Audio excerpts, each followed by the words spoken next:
ఓం శ్రీ సాయిరామ్.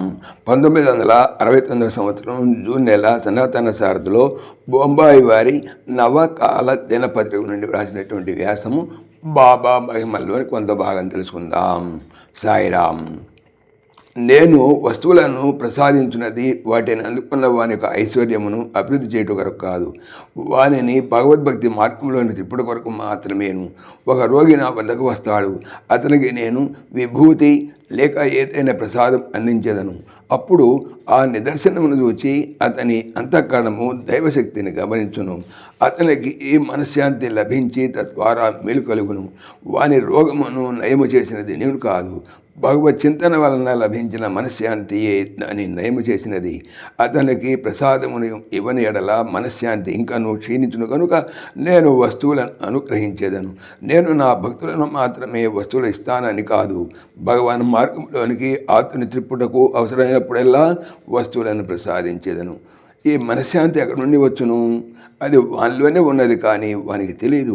అందుకనే బాహ్య పదార్థముల కోసము పరితపిస్తూ ఉంటాడు. రోడ్డు మీద బండ ఉన్నది, అది నిర్జీవమైనది. దాని మీద నీళ్లు పోసి విత్తనం వేస్తే మొలకించదు. బండను కొట్టి పొడి చేసి మట్టిగా మార్చి నీళ్లు పోసి విత్తనం వేయండి, మొలకిస్తుంది. పెద్ద వృక్షములు ఫలమునిస్తుంది, దాన్ని ప్రజలు తింటారు. దాని సారం నుండి శిశువు జన్మించును. అనగా బండలో ప్రాణము ప్రకటితముగా లేదు అంతే. మన ఋషులు మునులు బండలోని ప్రాణమును ప్రాణశక్తిని గుర్తించినారు. అందుకే వారు రాతిని దైవమన్నారు. పాశ్చాత్యులు మానవులోని అంతశక్తిని కూడా గుర్తించలేదు. మరొక ఉదాహరణము, 2 కర్రలను తీసుకోండి, ఒక దానితో ఇంకొక దాన్ని బలముగా రాయని, అగ్ని పుడుతుంది. వానిలో అగ్ని ఉన్నను అది అంతవరకు కర్రలను కాల్చలేదు కదా. మనసు యొక్క మహశక్తిని అభివృద్ధి చేసుకున్న ఎలా ఆనందాన్ని ప్రాప్తించును. అభివృద్ధి చే విధానమే సాధన. ఈ సాధన చేయకుండా బాహ్య వస్తువులను కోరిన సర్వనాశనమే. శరీరము నుండి మనస్సు గురము, శరీరము బండి, మనస్సు గురము. బండిని ముందు పెడితే విపరీతం సంభవించును. శారీరక సుఖము కొరకు ప్రయత్నించిన ప్రయాణము చాలా అపాయకరము. ధృతరాష్ట్రుడికి ఏమి కొరవు? సైన్యము, శక్తి, రాజ్యము, పుత్రులు, సర్వసుఖ కారణం ఉన్నది.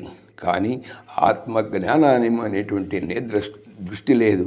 అది లేదు కనుక ఒక క్షణమైనను మనశ్శాంతి చిక్కలేదు.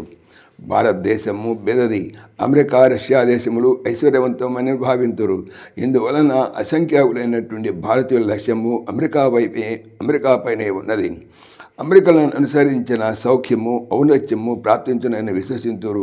సినిమాకు పోతామని సాయంత్రం 4 గంటలకు ఒక భారతీయునకు మోజు కలిగినదట. అతనికి అమెరికన్ మిత్రుడు జ్ఞాపకానికి వచ్చి ఆ మిత్రుడితో ఫోన్లో మొదలుపెట్టినాడు. నేను సినిమా పోవాలనుకున్నాను, నీవేమి చేయాలనుకున్నావు అని భారతీయుడు అడిగాడు.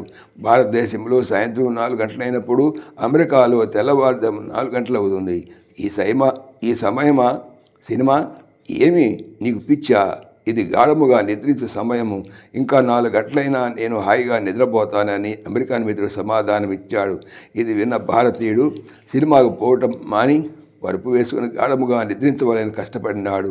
ఈ రీతిగా అమెరికలను అనుసరించుట హాస్యాస్పదము కదా. పాండవులలో అర్జునుడు విలువిద్యలో శ్రేష్ఠుడు. అతని వద్ద గాంధీవము, పాశుపతాశ్రములున్నవి. తరువాత భీముడు, ఆయన యొక్క బాహుబలము, గదాయుధ వైఖరి ఎవరెరుగరు? అయినను ఇంతటి అర్జునుడు, భీముడు ధర్మజునికి లొంగి ఉన్నారు. అతని మాటలను జవదాటలేదు. ఇప్పుడు అమెరికా అనే అర్జునుడు, రష్యా భీముడు, భారతదేశము ధర్మరాజు. అయితే భారతదేశీయులు తమ విశిష్ట మహస్థానమును వదిలి అమెరికలను, రష్యాలను అనుకరిస్తున్నారు. ఎంత మూర్ఖత్వము! సాయిరామ్. సశేషం. ఓం శ్రీ సాయిరామ్. ఈ ఛానల్కి సంబంధించినటువంటి పూర్తి సమాచారము డిస్క్రిప్షన్లో చూడవచ్చును. సాయిరామ్. సమస్తలోకాః సుఖినో భవంతు. సమస్తలోకాః సుఖినో భవంతు. సమస్తలోకాః సుఖినో భవంతు. ఓం శాంతి శాంతి శాంతి. जय भोले भगवान श्री सच्चे साई बाबा जी की जय।